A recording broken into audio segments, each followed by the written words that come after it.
জি, আমরা শুরু করতে পারি। আজকে আমাদের ফৌজদারি কার্যবিধি ১৮৯৮ এর হলো ৪র্থ ক্লাস। আমরা চার্জশিট এবং চার্জের মধ্যে হচ্ছে বেসিক্যালি একটা পেচ লাগাই। সবাই যারা কোর্টে যায় না। চার্জশিটটা হলো ফৌজদারি কার্যবিধির ১৭৩ ধারায় যিনি তদন্তকারী কর্মকর্তা আছেন, তদন্তকারী কর্মকর্তা মামলার প্রাথমিক তদন্তের পর আসামির বিরুদ্ধে আনীত অভিযোগ যদি সত্য বলে প্রতীয়মান হয়, তাহলে আসামিদেরকে অপরাধী করে যে রিপোর্ট প্রতিবেদন দাখিল করেন তাকে বলা হয় আপনার চার্জশিট। আর চার্জ গঠন করেন কে?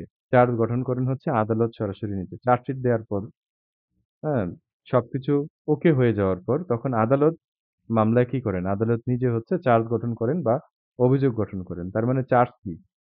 চার্জ হচ্ছে কোনো ব্যক্তির বিরুদ্ধে সুনির্দিষ্ট অভিযোগের সংক্ষিপ্ত বিবরণ। তাহলে কোনো ব্যক্তি কি অপরাধ করেছে?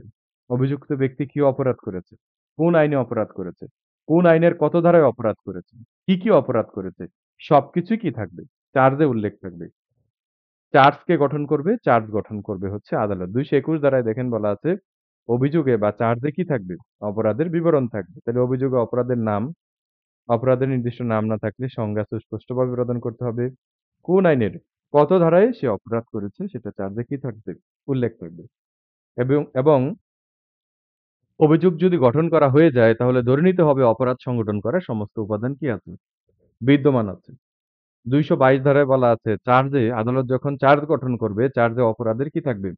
চার্জে অপরাধের সময় থাকবে, স্থান থাকবে এবং অপরাধী সম্পর্কে কি থাকবে? বর্ণনা থাকবে। সময়, স্থান এবং অপরাধী সম্পর্কে বর্ণনা থাকবে।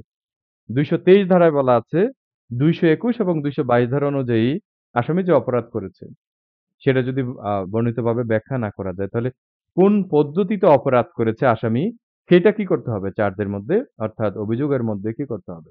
বর্ণনা থাকতে হবে। এগুলো হচ্ছে এক কথায় মনে রাখলেই হবে যে অভিযোগ অপরাধের বিবরণ থাকতে হবে ২২১, চার্জে বা অভিযোগের সময়স্থান সম্পর্কে বিবরণ দিতে হবে ২২২, অপরাধ সংগঠনের পদ্ধতি উল্লেখ করতে হবে ২২৩। আচ্ছা ২২৫ চার্জে ভুল ভ্রান্তি। তাহলে চার্জে যদি কিছু ভুল হয় তাহলে সেটা গুরুতর বলে কি হবে না? গুরুতর বলে গণ্য হবে না। যদি না সেটা কি করে? যদি না সেটা আসামির বিভ্রান্তি সৃষ্টি করে, ন্যায় বিচার ব্যাহত না করে। তাহলে অভিযোগে অপরাধের বর্ণনা দেওয়ার সময় যদি কোনো ভুল বা ভ্রান্তি হয়, তখন সেটা কি হবে না? গুরুতর বলে গণ্য হবে না। যদি না সেটা কি করে? আসামির বিভ্রান্তি সৃষ্টি করে, ন্যায় বিচার ব্যাহত করে। যদি ন্যায় বিচার ব্যাহত করে আসামির বিভ্রান্তি সৃষ্টি করে, তাহলে চার্জে যেই ভুল হয়েছে সেটা কিন্তু তখন গুরুতর বলে গণ্য হবে।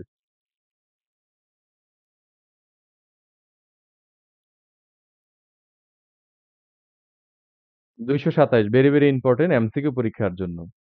আপনারা যারা ২৯/১১/২০২৫ তারিখে এমসিকিউ পরীক্ষা দিবেন, আপনাদের জন্য ২২৭ ধারা ভেরি, ভেরি ইম্পোর্টেন্ট।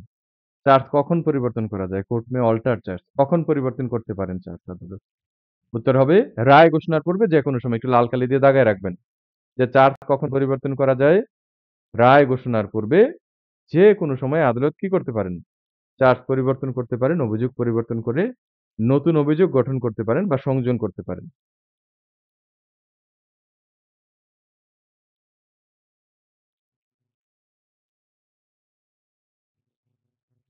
২৩১ চার্জ যদি পরিবর্তন হয় বা সংযোজিত হয়, আদালত সাক্ষীকে কি করতে পারেন?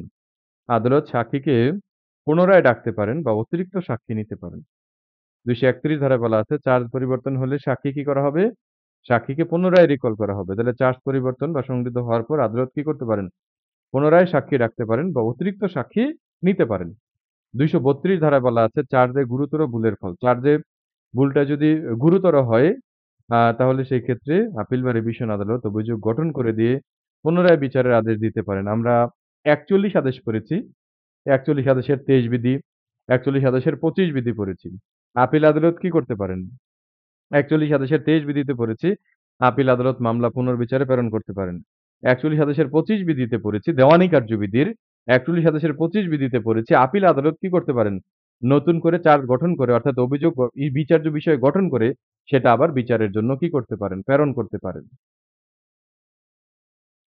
ঠিক তেমনই ক্রিমিনাল মামলার ক্ষেত্রেও আপনার হচ্ছে চার্জে যদি গুরুতর ভুল হয় তাহলে আপিল বা রিভিশন আদালত অভিযোগ গঠন করে দিয়ে সেটা আবার পুনরায় বিচারের জন্য কি করতে পারেন?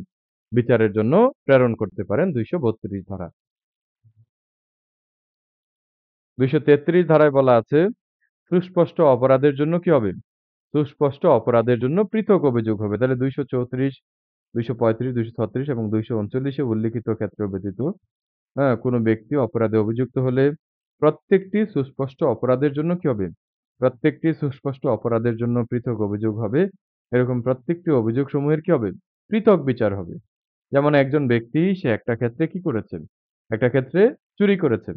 আরেকটা বিষয় বলে দিই, যারা অন্যমনস্ক হয়ে আছেন, আপনাদের এই ফৌজদারি কার্যবিধিতে যতগুলো চ্যাপ্টার আছে সবগুলো চ্যাপ্টার থেকে চার্জের চ্যাপ্টারটা কিন্তু বুঝার বিষয়। এখানে আপনারা যদি না বুঝেন, মুখস্থ করতে যান তাহলে সেটা কিন্তু মনে থাকবে না। বুঝার অনেক কিছু আছে এবং এমসিকিউ পরীক্ষায় কোশ্চেন কনফার্ম আসবে চার্জের চ্যাপ্টার থেকে। ১ মার্ক বা ২ মার্কের কোশ্চেন কিন্তু আসবেই। যেমন কয়েকটি ক্ষেত্রে চুরি বা একজন ব্যক্তি একটি ক্ষেত্রে চুরি এবং অন্য একটি ক্ষেত্রে কি করে? গুরুতর আঘাত করে। তাহলে ২৩৩ ধারায় কি বলা আছে? এক যে প্রত্যেকটা সুস্পষ্ট অপরাধের জন্য কি হবে? প্রত্যেকটা সুস্পষ্ট অপরাধের জন্য পৃথক অভিযোগ গঠিত হবে এবং এরকম প্রত্যেক অভিযোগসমূহের পৃথকভাবে কি হবে? পৃথকভাবে বিচার হবে। তাহলে একটি ক্ষেত্রে চুরি, অন্য একটি ক্ষেত্রে কি করে? গুরুতর আঘাত করে। তাহলে চুরি এবং গুরুতর আঘাতের জন্য এই কয়ের বা যে ব্যক্তি অপরাধ করেছে তার কি হবে? আলাদা, আলাদাভাবে অভিযোগ গঠন হবে এবং আলাদা, আলাদাভাবে কি হবে? আলাদা, আলাদা মামলায় বিচার হবে। চুরির জন্য একটা মামলা হবে, একটা চার্জ হবে। আবার গুরুতর আঘাতের জন্য একটা মামলা হবে, একটা চার্জ হবে, বিচার হবে। ২৩৪ ধারায় বলা আছে, এটা এমসিকিউ পরীক্ষার জন্য খুবই ইম্পোর্টেন্ট, খুবই ইম্পোর্টেন্ট। ২৩৪ একই ধরনের ৩ টি অপরাধ যদি ১ বছরের মধ্যে হয় তাহলে সেক্ষেত্রে কি করতে হবে? একত্রে অভিযোগ গঠন করে একটি মাত্র মামলায় কি করা যাবে?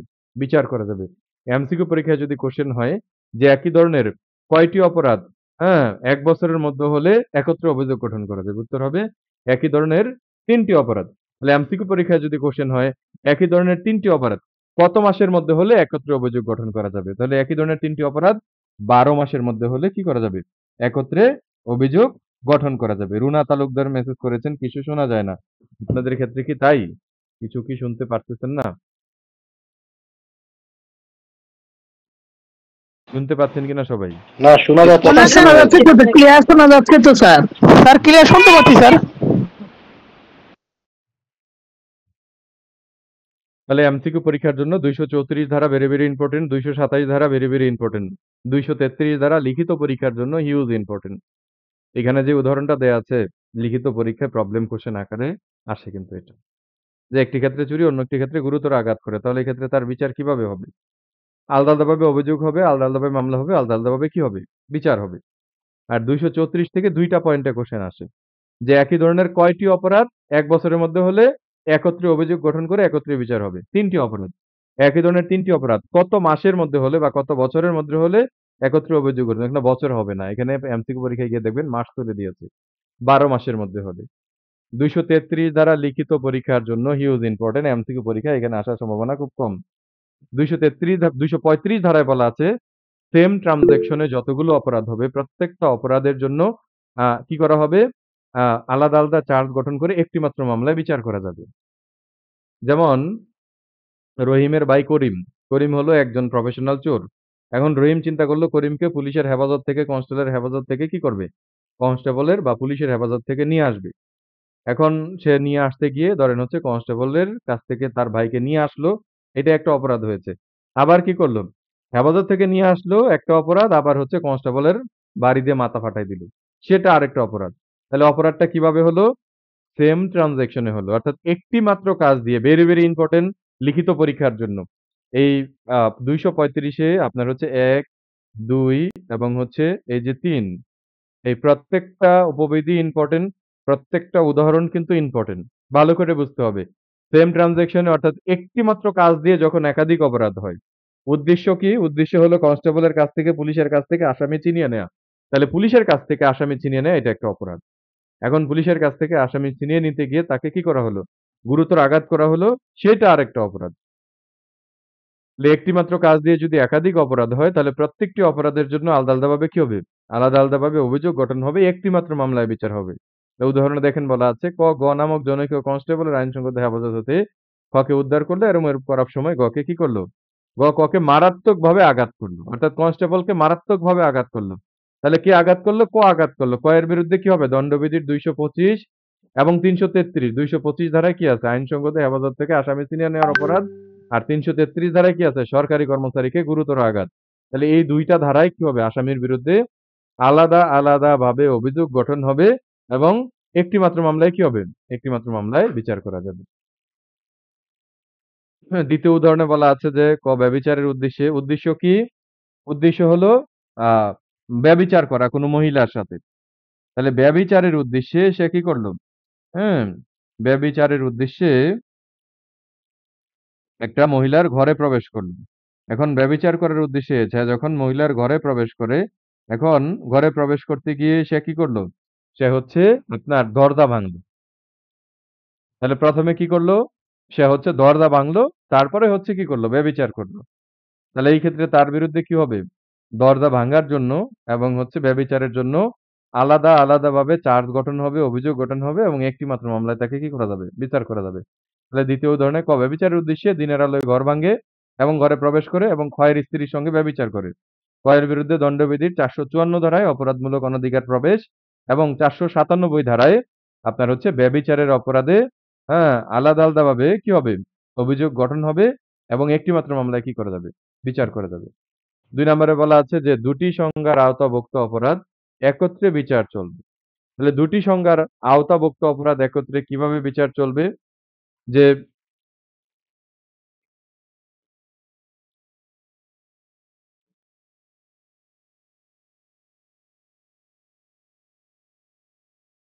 দ্বিতীয় উদাহরণে দেখেন যে এমনভাবে তার শিশু সন্তানকে উন্মুক্ত অবস্থায় রাখলো এর ফলে তার মৃত্যু হতে পারে। সে জ্ঞাত ছিল। তাহলে উন্মুক্ত অবস্থায় রাখার ফলে শিশুটি মৃত্যুবরণ করে। এটা কত ধারার অপরাধ? উন্মুক্ত ধারায় যে রাখলো। ২ টি সংজ্ঞার আওতাভুক্ত অপরাধ। অজাত শিশুকে কি করা? অজাত শিশুকে খুন করার চেষ্টা। তাহলে অজাত শিশুকে খুন করলে এখানে হবে ৩১৭ ধারার অপরাধ। আবার যদি মানে খুন করার চেষ্টা করলে আর যদি খুন হয়ে যায়, ১ নম্বরে হলো ৩১৭ ধারায় কি করেছে? অজাত শিশুকে সে ত্যাগ করেছে। আবার ৩০৪ ধারায় সে কি করেছে? ৩০৪ ধারায় যদি সে হত্যা হয়ে যায়, মানে শিশু যদি মারা যায় তাহলে ৩০৪ ধারার অপরাধও কি হয়ে গেছে? হয়ে গেছে। তাহলে ৩১৭ ধারায় সে সন্তান ত্যাগ করার অপরাধ, আবার ৩০৪ ধারায় সে সন্তান হত্যা করার অপরাধে কি হবে? আপনার যেহেতু ২ টা সংজ্ঞার আওতাভুক্ত অপরাধ এই ক্ষেত্রে তাকে কি করা যাবে? হ্যাঁ? আপনার পৃথকভাবে আপনার হচ্ছে অভিযোগ গঠন করে একটি মাত্র মামলায় কি করা যাবে? একটি মাত্র মামলায় বিচার করা যেতে পারে। আর ৩ নম্বরে বলা আছে যে কাজের দ্বারা একটি অপরাধ হয় আর একত্রিত করা হলে ভিন্ন ধরনের অপরাধ হয়ে যায়। আমরা যদি বলি একজন ব্যক্তি আরেকজন ব্যক্তিকে যদি লাঠি দিয়ে বাড়ি মারে, একজন ব্যক্তি আরেকজন ব্যক্তিকে যদি লাঠি দিয়ে বাড়ি দেয় তাহলে কি হবে? সাধারণ আঘাত হবে। তাহলে এটা কি হবে? সিম্পল হার্ট হবে। একজন ব্যক্তি আরেকজন ব্যক্তিকে যদি লাঠির আঘাত দেয়। এখন বা হচ্ছে অন্য কোনো কিছু দিয়ে যদি আঘাত করে, সেটা সাধারণ আঘাত হবে বা সিম্পল হার্ট হবে। এখন সে যদি এরকম করে যে সাধারণ আঘাত করে আপনার হচ্ছে কোনো কিছু ছিনিয়ে নেয়, তখন সেটা কি হবে? তখন সেটা হয়ে যাবে দস্যুতা বা ছিনতাই। তখন কি হবে? তখন হবে দস্যুতা বা ছিনতাই হবে। তাহলে দস্যুতা বা তখন কি হবে? তখন হবে ছিনতাই। তাহলে একটা অপরাধ হলো সেটা হলো কি? একটা অপরাধ হয়েছে ১ম এ আঘাতের। তারপরে আবার কি হয়েছে? আবার হয়েছে ছিনতাই বা দস্যুতা। তাহলে ২ টাকে যদি একসাথে একত্রিত করা হয়, তাহলে কি হয়ে যাচ্ছে? ভিন্ন ধরনের অপরাধ হয়ে যাচ্ছে। তাহলে ভিন্ন ধরনের অপরাধের জন্য কি করা যাবে? কল রিসিভ করে বলেন যে আমি ক্লাসে আছি। ভিন্ন ধরনের যদি অপরাধ হয়ে যায়, তাহলে এই ক্ষেত্রে কি করা যাবে? আপনার আ আলাদাভাবে চার্জ গঠন করে একটি মাত্র মামলায় কি করা যাবে? একটি মাত্র মামলায় বিচার করা যাবে। আপনারা জানেন যে দণ্ডবিধির ৩৯৪ ধারায় কি আছে? দণ্ডবিধির ৩৯৪ ধারায় আছে হচ্ছে আপনার আঘাতসহ দস্যুতা। তাহলে আঘাতসহ দস্যুতা করলে সর্বোচ্চ শাস্তি কি? সর্বোচ্চ শাস্তি হলো যাবজ্জীবন কারাদণ্ড। তাহলে আবার একটু রিপিট করি। যে কাজের দ্বারা একটি অপরাধ হয়, যেমন দস্যুতা করা একটা অপরাধ। দস্যুতা যদি কেউ করে বা ছিনতাই যদি কেউ করে দণ্ডবিধির ৩৯২ ধারার অপরাধ। আবার দণ্ডবিধির ৩৯২ আমরা রাখলাম যে দস্যুতা করেছে বা ছিনতাই করেছে। আপনি রাস্তা দিয়ে হেঁটে যাচ্ছেন, আপনাকে চাপাতি দেখাইছে বা আপনাকে লোহার রড দেখাইছে, দেখায় আপনার জিনিসপত্র নিয়ে গেছে। কি অপরাধ হলো? অপরাধ হলো আপনার ছিনতাই বা দস্যুতা। এখন আবার যাওয়ার সময় আপনাকে কি করেছে? আঘাতও করেছে। তাহলে আঘাত আরেকটা কি? আলাদা স্বতন্ত্র অপরাধ। আঘাত কি? আঘাতও হচ্ছে আলাদা আরেকটা কি? স্বতন্ত্র অপরাধ। তাহলে এই আঘাত এবং দস্যুতা ২ টাকে যদি একত্রিত করা হয়, তাহলে সেই ক্ষেত্রে আবার ভিন্ন আরেকটা অপরাধ সৃষ্টি হচ্ছে। অর্থাৎ ৩৯২ এবং ৩২৩ হ্যাঁ, ৩৯২ এবং ৩২৩ কে যদি একত্রিত করা হয় তাহলে কি হয়ে যাচ্ছে? ৩৯৪ হয়ে যাচ্ছে। অর্থাৎ একত্রিত করা হলে সেক্ষেত্রে কি হচ্ছে? ভিন্ন ধরনের অপরাধ সৃষ্টি হচ্ছে। তাহলে এই ক্ষেত্রে কয়ের বিরুদ্ধে কি করা যাবে? ক্ষয়ের উপর দস্যুতা করে এরূপ কর্তৃকে ইচ্ছাকৃতভাবে আঘাত করে বা জখম করে। দণ্ডবিধির ৩২৩, ৩৯২, ৩৯৪ ধারার অধীন আলাদাভাবে অভিযোগ গঠন করে ৮ টি মাত্র মামলায় কি করা যাবে? ১ টি মাত্র মামলায় বিচার করা যাবে। এটাই বলা আছে হচ্ছে ২৩৫ এর ৩ এ বলা আছে।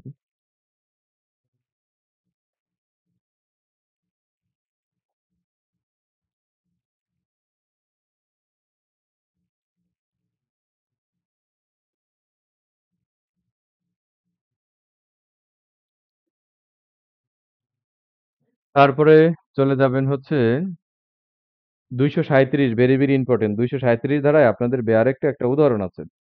সেই উদাহরণটা খুবই ইম্পোর্টেন্ট এবং একবার এমসিকিউ বা লিখিত পরীক্ষায় এটা আসছিল। লিখিত পরীক্ষায় আসছিল। লিখিত পরীক্ষার জন্য খুবই ইম্পোর্টেন্ট ২৩৭ এর উদাহরণ যে চুরির অভিযোগে অভিযুক্ত হলো, চুরির অপরাধে অভিযুক্ত হলো। কিন্তু পরে দেখা গেল সে কি করেছে? অপরাধমূলক বিশ্বাসভঙ্গ করেছে। তাহলে অপরাধমূলক বিশ্বাসভঙ্গের জন্য তাকে কি করা যাবে? তাকে হচ্ছে বিচার এবং দণ্ডদান করা যাবে।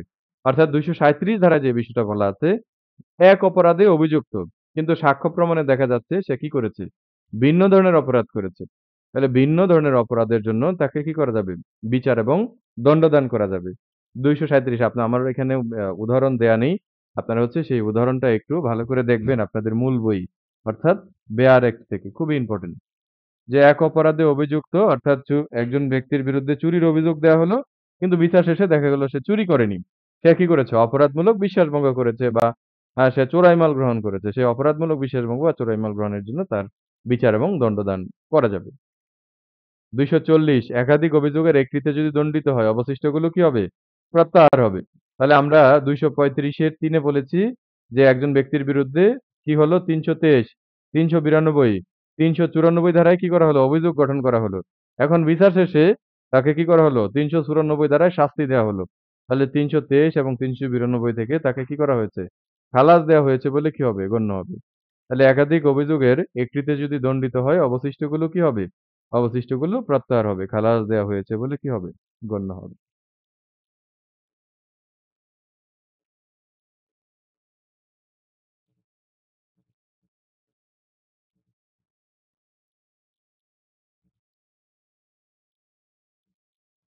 ফৌজদারি মামলার বিচার। ফৌজদারি মামলা কয়টা আদালতে বিচার হয়ে থাকে? ২ টা আদালতে বিচার হয়ে থাকে। কোন আদালতে? ম্যাজিস্ট্রেট আদালতে এবং হচ্ছে কি দায়রা আদালতে। আমরা এখন পড়ব হচ্ছে ম্যাজিস্ট্রেট আদালতে বিচারের পদ্ধতি। এখান থেকে ২৪১ এর লাল কালি দিয়ে দাগায় রাখেন। গতবারও বলেছিলাম এমসিকিউ পরীক্ষায় চলে আসছে। আচ্ছা এখন পর্যন্ত যা পড়লাম এইখান থেকে এমসিকিউ পরীক্ষায় যে সেকশন গুলো বা যে পয়েন্ট গুলো ইম্পোর্টেন্ট একটু রিপিট করে দিচ্ছি। কারণ আমাদের প্রাথমিক টার্গেট হলো এমসিকিউ পরীক্ষায় পাস করা। এখান থেকে এমসিকিউ পরীক্ষার জন্য ২২৭ ধারা ইম্পোর্টেন্ট। হ্যাঁ? আদালত কখন অভিযোগ পরিবর্তন করতে পারেন? রায় ঘোষণার পূর্বে যেকোনো সময়। তারপরে ২২৫ ধারা ইম্পোর্টেন্ট। যে চার্জে যদি সাধারণ ভুল হয় যেটা আসামির বিভ্রান্তি সৃষ্টি করবে না, ন্যায় বিচার ব্যাহত করবে না, হ্যাঁ? তাহলে সেই ক্ষেত্রে আদালত হচ্ছে চার্জ পরিবর্তন করবেন না। কোথায় বলা আছে? ২২৫ ধারায় বলা আছে। আ চার্জে গুরুতর চার্জ যদি পরিবর্তন হয় তাহলে সাক্ষীকে রিকল করা হয়। কত ধারায় আছে? ২৩১। তারপরে চলে যাবেন হচ্ছে ২৩৪ একই ধরনের ৩ টি অপরাধ ১ বছর বা ১২ মাসের মধ্যে হলে একত্রে অভিযোগ গঠন, একত্রে বিচার। তারপরে এখান থেকে এমসিকিউ পরীক্ষার জন্য ইম্পোর্টেন্ট হলো ২৩৭ এক অপরাধে অভিযুক্ত আর সাক্ষ্য প্রমাণে দেখা যায় সে ভিন্ন ধরনের অপরাধ করেছে, তাহলে ভিন্ন অপরাধের জন্য তাকে দণ্ডিত করা যাবে। তারপর হলো ২৪০ একাধিক অভিযোগের একটি দণ্ডিত হলে অবশিষ্টগুলো কি হবে? অবশিষ্টগুলো প্রত্যাহার হবে। অবশিষ্টগুলো থেকে খালাস দেওয়া হয়েছে বলে কি হবে? গণ্য হবে।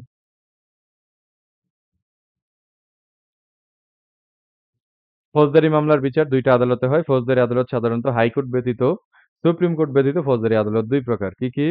ম্যাজিস্ট্রেট আদালত এবং হচ্ছে দায়রা আদালত। তাহলে ম্যাজিস্ট্রেট আদালতে বিচারের পদ্ধতি এখান থেকে খুব বেশি ইম্পোর্টেন্ট ২৪১ এর তাহলে আমরা ১ম এ পড়ব হচ্ছে ম্যাজিস্ট্রেট আদালতে বিচারের পদ্ধতি। ২৪১ এ বলা আছে মামলা বিচারের ক্ষেত্রে ম্যাজিস্ট্রেটগণ কি করবেন?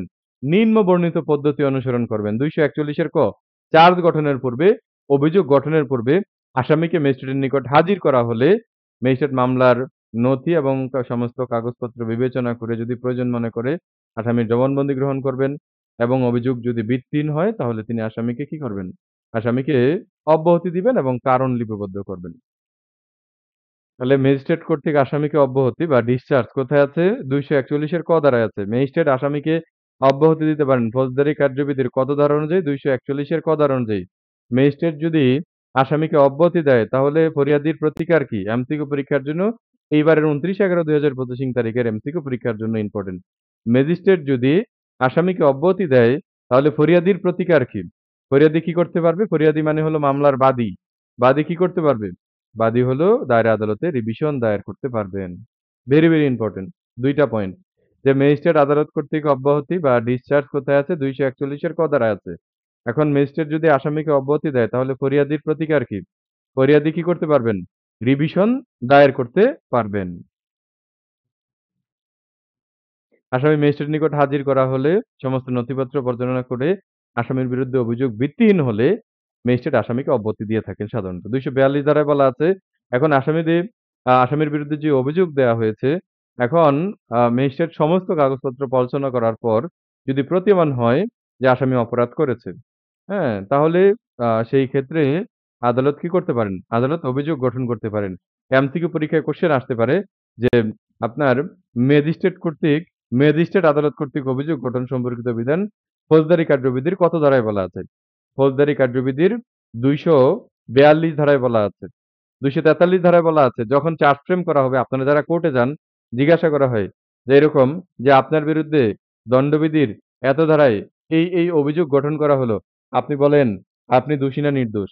তাহলে আসামি যদি বলে আমি দোষী, তাহলে ২৪৩ ধারায় বলা আছে যে দোষ স্বীকারের পর চার্জ গঠনের পর্যায়ে আসামি যদি দোষ স্বীকার করে তাকে কি করা যাবে? দণ্ড বা শাস্তি দেয়া যাবে। কিন্তু ১৪৪ ধারায় দুঃখিত ১৬৪ ধারায়, ফৌজদারি কার্যবিধির ১৬৪ ধারায় আসামি যদি দোষ স্বীকারোক্তি করে, সেই দোষ স্বীকারোক্তির উপর ভিত্তি করে কিন্তু সাথে, সাথে সাজা দেয়া যাবে না। সেটার সাথে কি লাগবে? হ্যাঁ, corroborated ডকুমেন্ট লাগবে, সাপোর্টিং ডকুমেন্ট লাগবে। আর ২৪৩ ধারায় চার্জ গঠন পর্যায়ে আদালতে যদি আসামি দোষ স্বীকার করে, তাহলে আসামি দোষ স্বীকার করলে ম্যাজিস্ট্রেট তার কি দিতে পারেন? ম্যাজিস্ট্রেট তার শাস্তি দিতে পারেন। আসামি যদি স্বীকার করে যে অপরাধের জন্য তাকে অভিযুক্ত করা হয়েছে, সে তা করেছে, তাহলে যথাযথ তার ব্যবহৃত শব্দে তার স্বীকৃতি কি করতে হবে? লিপিবদ্ধ করতে হবে। কেন সে দণ্ডিত হবে না? আর যদি যথেষ্ট কারণ না দর্শায় ম্যাজিস্ট্রেট কি করবেন? ম্যাজিস্ট্রেট কিন্তু দোষ স্বীকার করলে দণ্ড দিয়ে দিতে পারেন। এখন একেবারেই ট্রু সেন্সে আপনাদের এমসিকিউ পরীক্ষার জন্য খুবই ইম্পোর্টেন্ট, খুবই ইম্পোর্টেন্ট। প্রত্যেকটা বিষয় ইম্পোর্টেন্ট এখানে। এখন ম্যাজিস্ট্রেট চার্জ গঠনের পর্যায়ে জিজ্ঞাসা করলো, আপনার বিরুদ্ধে দণ্ডবিধির এই ধারায় অভিযোগ গঠন করা হয়েছে। আপনি বলেন আপনি দোষী না নির্দোষ? এখন ম্যাজিস্ট্রেট এর কাছে বলল, আমি দোষী, আমি দোষ করেছি। তাহলে যদি বলে দোষী, তাহলে সেই ক্ষেত্রে ম্যাজিস্ট্রেট কি করবেন? শাস্তি দিবেন বা দণ্ড দিবেন। এখন যদি দণ্ডদান করে, তাহলে সেই দণ্ডাদেশের বিরুদ্ধে আসামি কি করতে পারবে না? সে দণ্ডাদেশের বিরুদ্ধে আসামি আপিল করতে পারবে না। তাহলে দোষ স্বীকারের পর যদি দণ্ড দেয়া হয়, তখন কি করা যাবে না? তখন হচ্ছে আপিল করা যাবে না। তাহলে আসামি যদি দোষ স্বীকার করে ম্যাজিস্ট্রেট যদি আ শাস্তি দেন, তাহলে সেই শাস্তির বিরুদ্ধে, সেই দণ্ডাদেশের বিরুদ্ধে আসামি কি করতে পারবেন না? আপিল করতে পারবেন না। প্রতিকার কি তাহলে? প্রতিকার হলো কি দায়ের করতে পারবেন? রিভিশন দায়ের করতে পারবেন। এই ফৌজদারি কার্যবিধির ৪৩৯ এবং ৪৩৯ এর ক ধারা অনুযায়ী রিভিশন দায়ের করতে পারবেন। খুবই ইম্পোর্টেন্ট প্রত্যেকটা বিষয়। এখন যদি দোষ স্বীকার না করে তাহলে সেই ক্ষেত্রে ম্যাজিস্ট্রেট কি করবেন? ২৪৪ ধারায় অভিযোগ গঠন করবেন। অভিযোগ যদি অস্বীকার করে তাহলে সেই ক্ষেত্রে অভিযোগ গঠনের পর ম্যাজিস্ট্রেট উভয় পক্ষের বক্তব্য শুনবেন। অর্থাৎ সাক্ষীকে কল করবেন। সাক্ষী আসবে, হ্যাঁ? সাক্ষীর জবানবন্দি হবে, জেরা হবে, পুনর্জবানবন্দি হবে, যুক্তিতর্ক হবে। উভয় পক্ষের বক্তব্য শুনবেন। বক্তব্য শোনার পর যুক্তিতর্ক শেষ হয়ে যাওয়ার পর ম্যাজিস্ট্রেট ২৪৫ ধারায় সাক্ষ্য প্রমাণে যদি আসামি নির্দোষ হয় তাহলে আসামি কি হবে? সাক্ষ্য প্রমাণে আসামি নির্দোষ হলে আসামি হচ্ছে খালাস হবে। আর যদি অপরাধ প্রমাণিত হয় বিচারক আসামিকে কি করতে পারেন? দোষী সাব্যস্ত করে শাস্তি দিতে পারেন। তাহলে ২৪৫ ধারায় সাক্ষ্য প্রমাণ শেষ হয়ে যাওয়ার পর আসামি যদি আপনার নির্দোষ হয় তাহলে সেক্ষেত্রে আসামি কি পাবে? আসামি নির্দোষ হলে আসামি পাবে হচ্ছে খালাস। আর যদি অপরাধ প্রমাণিত হয় তাহলে সেই ক্ষেত্রে আসামি কি হবে? কি পাবে? আসামি হচ্ছে শাস্তি পাবে। ২৪৭ ধারায় বলা আছে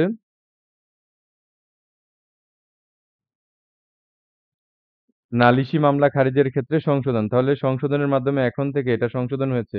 নালিশি দরখাস্তের মাধ্যমে দায়েরকৃত সকল নালিশি মামলা বাদীর অনুপস্থিতির কারণে কি হবে? খারিজ হবে। পূর্বে শুধু সমনের ক্ষেত্রে নালিশি মামলা খারিজ করা যেত। এখন কিন্তু আ আ সমন ছাড়াও যদি বাদী মামলা করে, এখন বাদী মামলা করার পর বাদী যদি অনুপস্থিত থাকে, বাদীর মামলা কি হয়ে যাবে? আপনি মামলা করেছেন, ক্রিমিনাল মামলা। এখন ক্রিমিনাল মামলা আপনি দায়ের করে আপনি যদি অনুপস্থিত থাকেন, তাহলে আপনার মামলা কি হবে? আপনার মামলা কিন্তু খারিজ হয়ে যাবে ২৪৭ ধারায়। সিআর মামলা। সিআর মামলার ক্ষেত্রে আপনাকে উপস্থিত থাকতে হবে। বাদী বা ফরিয়াদীকে, ফরিয়াদী বা বাদী যদি উপস্থিত না থাকে তাহলে হ্যাঁ, খালাস হবে।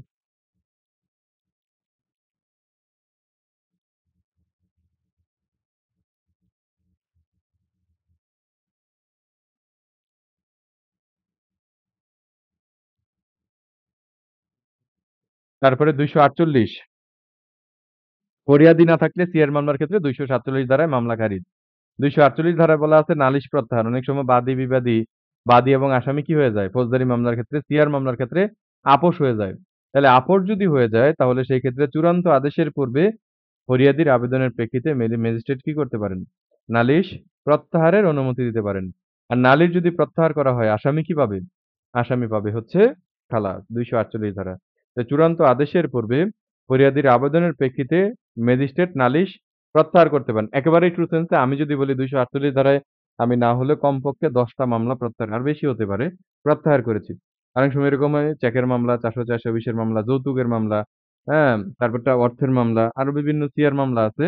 চাঁদাবাজির মামলা, ৩২৩ এর মামলা, ৩২৫, ২৬ এর মামলা।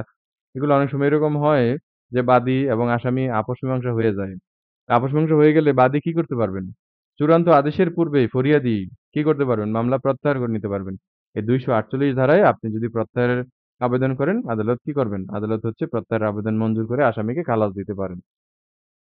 ২৪৯ ধারায় যে মুক্তির কথা বলেছেন, এখন ২৪৮ ধারা কোন মামলার ক্ষেত্রে? ২৪৮ ধারা হলো সিআর মামলার ক্ষেত্রে। আর জিআর মামলার ক্ষেত্রে ২৪৯ ধারা অভিযোগ ছাড়া অন্য কোনোভাবে দায়েরকৃত মামলা। অর্থাৎ যেই মামলাটা থানায় হয়েছে। জিআর মামলার ক্ষেত্রে অভিযোগকারী যদি না থাকে, তাহলে সেক্ষেত্রে metropolitan magistrate, judicial magistrate, chief judicial magistrate কারণ লিপিবদ্ধ করে আসামিকে কি করতে পারেন? অর্থাৎ অভিযোগকারী যদি না থাকে, যিনি অভিযোগ দায়ের করেছেন, তিনি যদি না থাকে তাহলে সেক্ষেত্রে মামলার কার্যক্রম বন্ধ করে আসামিকে মুক্তি দিতে পারেন। তবে এটা সিআর মামলার ক্ষেত্রে কি হবে না? প্রযোজ্য হবে না। ২৪৯ ধারা কোন মামলার ক্ষেত্রে প্রযোজ্য হবে? আপনারা লিখে রাখেন। ২৪৯ ধারা হলো থানার মামলা অর্থাৎ জেনারেল রেজিস্টার কেস। জিআর মামলার ক্ষেত্রে প্রযোজ্য হবে অর্থাৎ অভিযোগ ছাড়া অন্য কোনোভাবে দায়েরকৃত মামলা অর্থাৎ জিআর মামলা। ২৫০ ধারা সংশোধন হয়েছে মিথ্যা, তুচ্ছ, বিরক্তিকর অভিযোগ। মিথ্যা মামলা যদি কেউ করে তাহলে ২৫০ ধারায় বলা আছে সংশোধনীর মাধ্যমে মিথ্যা হয়রানি মামলা প্রতিরোধে আদালত অবশ্যই ব্যবস্থা গ্রহণ করবেন। পূর্বে এই ধরনের শাস্তিমূলক ব্যবস্থা গ্রহণে বিচারকের ইচ্ছাধীন ক্ষমতা ছিল। এই ক্ষেত্রে ১ম শ্রেণীর ম্যাজিস্ট্রেট, ২য় শ্রেণীর ম্যাজিস্ট্রেট জরিমানা প্রদান করতে পারেন। ফৌজদারি মিথ্যা মামলা যদি দায়ের করে ২৫০ ধারায় ১ম শ্রেণীর ম্যাজিস্ট্রেট, ২য় শ্রেণীর ম্যাজিস্ট্রেট ৳৫০,০০০ জরিমানা করতে পারেন। ৩য় শ্রেণীর ম্যাজিস্ট্রেট কি করতে পারেন? ৳২৫,০০০ জরিমানা করতে পারেন। তাহলে ১ম শ্রেণীর ম্যাজিস্ট্রেট, ২য় শ্রেণীর ম্যাজিস্ট্রেট, ১ম শ্রেণীর ম্যাজিস্ট্রেট, ২য় শ্রেণীর ম্যাজিস্ট্রেট কত টাকা জরিমানা করতে পারেন? ৫০,০০০। ৩য় শ্রেণীর ম্যাজিস্ট্রেট কত টাকা জরিমানা করতে পারেন? ২৫,০০০। ৳৫০০ র বেশি যদি ক্ষতিপূরণ আদেশ দেয়, তার বিরুদ্ধে কি করা যাবে? তার বিরুদ্ধে আপিল করা যাবে। এবং অতিরিক্ত দণ্ডের জন্য আদালত কি করতে পারেন? ৳১,০০,০০০ পর্যন্ত জরিমানা করতে পারেন। এটা কিন্তু নতুন সংশোধনীতে এসেছে। নতুন নিউ অ্যামেন্ডমেন্ট আগের অনেক কিছুই ছিল সেগুলো সংশোধন হয়ে এই অ্যামেন্ডমেন্টটা এসেছে ২৫০ ধারাতে।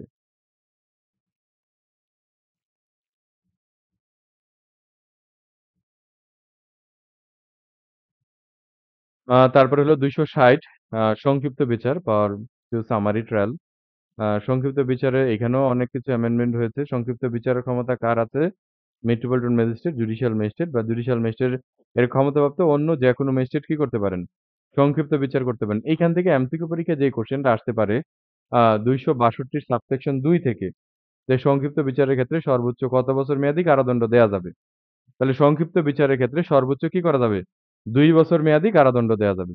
এমসিকিউ পরীক্ষায় যদি কোয়েশ্চেন হয় সংক্ষিপ্ত বিচারের ক্ষেত্রে সর্বোচ্চ কত বছর মেয়াদী কারাদণ্ড দেয়া যাবে? উত্তর কি হবে? সংক্ষিপ্ত বিচারের ক্ষেত্রে সর্বোচ্চ ২ বছর মেয়াদী কারাদণ্ড দেয়া যাবে। কে সংক্ষিপ্ত বিচার করতে পারেন? Metropolitan magistrate, judicial magistrate, judicial ম্যাজিস্ট্রেটের ক্ষমতাপ্রাপ্ত অন্য যেকোনো ম্যাজিস্ট্রেট।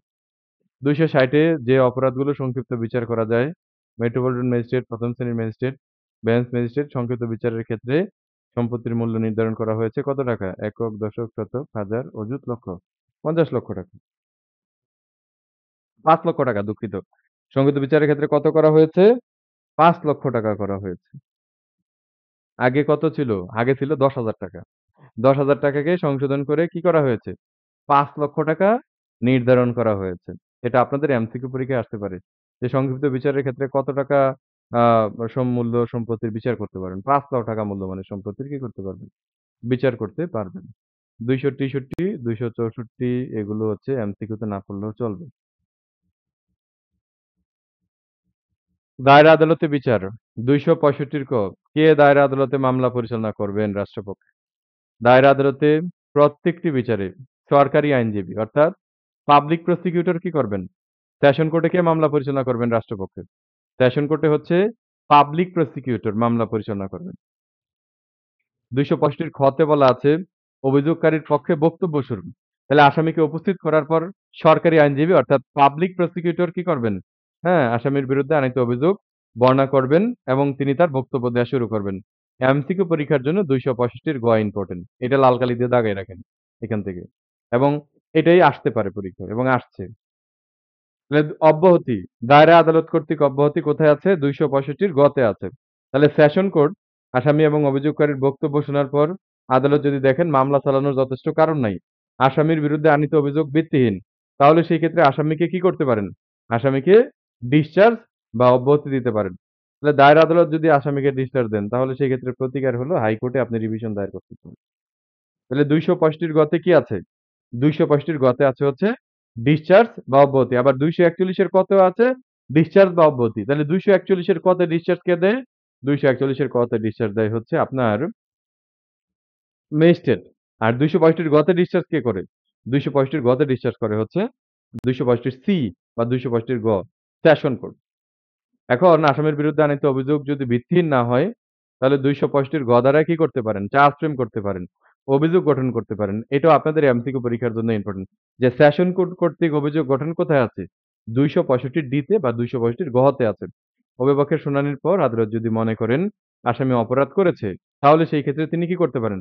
তাহলে সেই ক্ষেত্রে সেশন কোর্ট লিখিত অভিযোগ গঠন করতে পারেন এবং লিখিত অভিযোগ গঠন করে সেটা আসামিকে পড়ে শোনাবেন। অর্থাৎ সেশন কোর্ট বলবেন আপনার বিরুদ্ধে দণ্ডবিধি আইনের এই ধারায় এই অভিযোগ গঠন করা হলো। আপনি বলেন আপনি দোষী না নির্দোষ? এখন আসামি যদি বলে আমি কি? আমি হলাম দোষী। তাহলে সেই ক্ষেত্রে সেশন কোর্টে যদি আসামি দোষ স্বীকার করে তাহলে ২৬৫ তে বলা আছে দোষ স্বীকারের পর কিসের আদেশ দেওয়া হবে?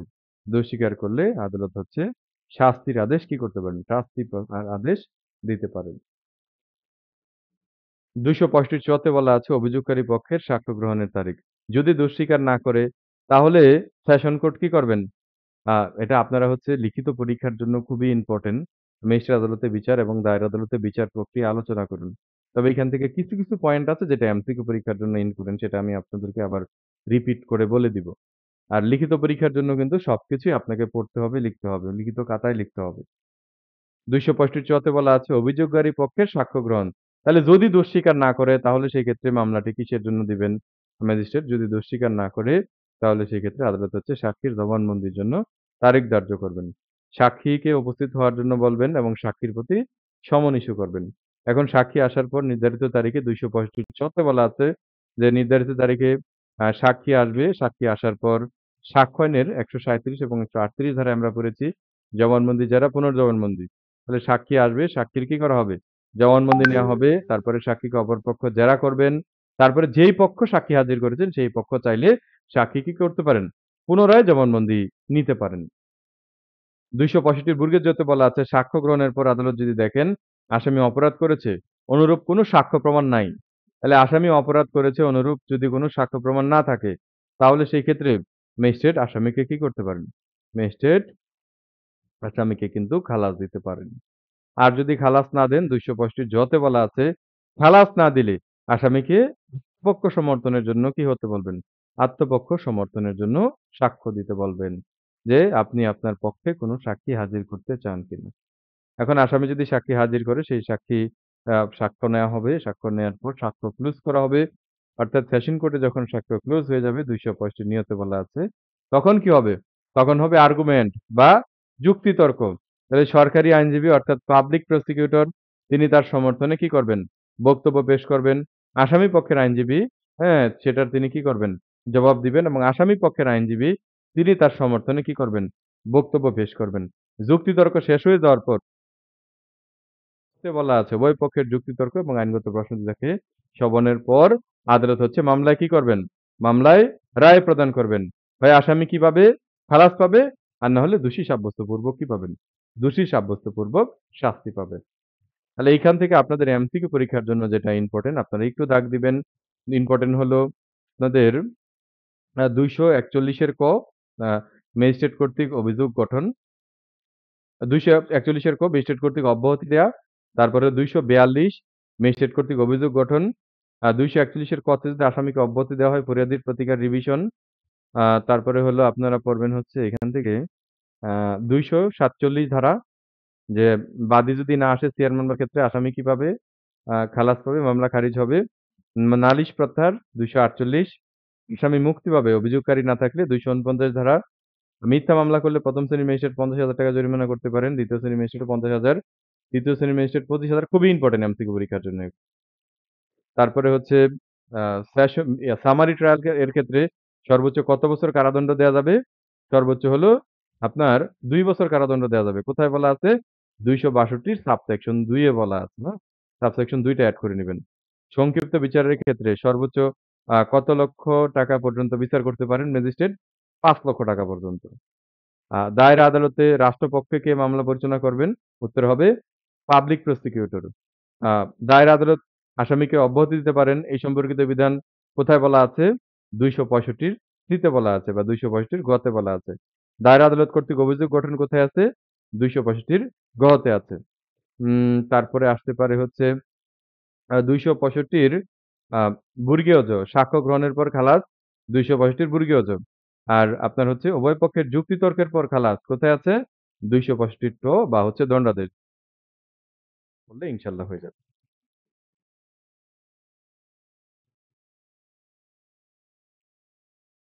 আপনাদের কারো কি কোনো কোয়েশ্চেন আছে আজকের ক্লাসের উপর?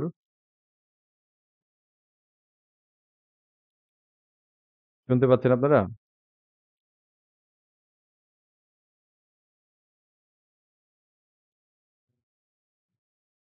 জি বলেন। জি স্যার, কেবল শুনতে পাচ্ছি। এই জি। স্যার, সংক্ষিপ্ত বিচার সংক্ষিপ্ত বিচার কে করতে পারবে? তো এখানে